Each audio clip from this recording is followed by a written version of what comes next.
So what we're seeing in our practice is that we have like first and second graders that have decided that they're not readers. Yeah. And that's obviously very heartbreaking, but a lot of times it doesn't even really manifest itself, because if they were able to still tough it out in first and second grade, they can still kind of make it through and kind of be at the low average of reading. And usually teachers aren't flagging the low average. What's supposed to happen in school settings is that you're not supposed to be flagged until you're 2 standard deviations below the mean. And so that's significantly below average. That's when things need to be flagged. Mm-hmm. So then you get your kiddo to third grade, and now they're just like, oh, I can't do anything. And then it's a whole thing. So at that point, that's when parents want to do the interventions. But now we need to also like deprogram them from thinking that they are not good at it in the first place.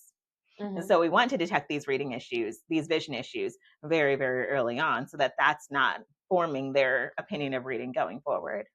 And I think one thing that we do in our office that Dr. Collier does very well is we tell the kids, like, look how hard you've been working. Look how smart you are, actually, because if you weren't smart, you couldn't figure out how to do the things that you've already done. You wouldn't be able to put 2 sentences together at all, really. You are working doubly hard compared to the kid next to you who doesn't have a vision issue. You are working so hard that you figured out how to make this work for you. And now it's our job to help make it easier for you. Because most of these kids have worked and worked and worked so hard, and then it's just not showing. And that's a personality thing too, because those are the kids who are like, I'm going to get this. And that's like, but then you have the other kids who are like, I don't really care that much. You got this. Like, I'm just not a good reader. Yeah, I'm totally fine with him doing better than me at reading, because I'm going to go do something else. And then when those things are disruptive, then they get flagged as things. And then ADHD or dyslexia or. And so what we want to do is, personality is personality, and that's personality. But for better or for worse. Exactly. Yes.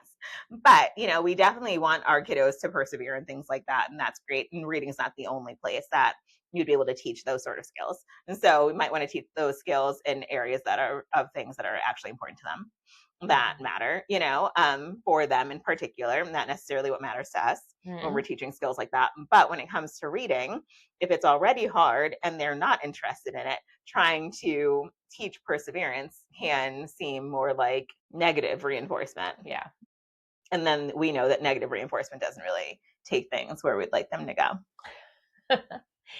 And it's hard. That's a hard thing to teach your kids, right? I think, but it's so